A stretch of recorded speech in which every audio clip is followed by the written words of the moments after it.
What's going on, man? So, I took a look at both all your bench videos, I took a look at your squat videos, and I'm really excited because for squat especially, you have a lot of the key principles kind of already naturally ingrained.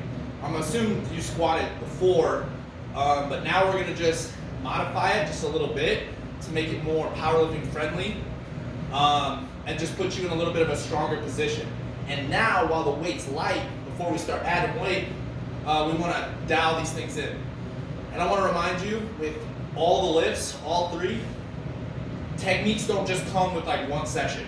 It's going to take upwards of weeks to a month. But ingraining these motor patterns over time is what sets you apart. So the biggest thing I see right away with the squat, and it's a very natural thing to do, is we're keeping our chest up too much. So I want you to try to think of like a soda can or beer can. When it's full and it's pressurized, right? If I press down on the top, I have to press extremely hard to like crush that can, right? Whereas if I take that can and I make a little dent in the side and then I press, I can crush it easy, right? Because all that pressure is leaking out. You want to think about that area between your shoulders to your hips like that soda or beer can, okay? So if I keep my chest up when I squat and I go down, boom, I'm leaking all this power right here. I'm not keeping a nice stable core in a nice stable back position, okay? So the first thing to do to rectify that is to get this to come together, okay? So when you, before you even unrack, you want to do this, but more so before you descend, what you want to do is bring your ribs down and your hips underneath you, okay? So it's not here, it's here. Boom. Look, I'm nice and stable. I'm not arched, nice and stable. From here, before I descend, I can brace.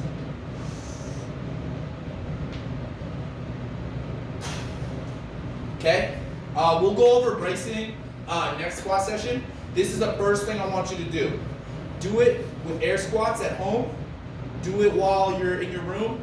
Do it wherever. It doesn't matter.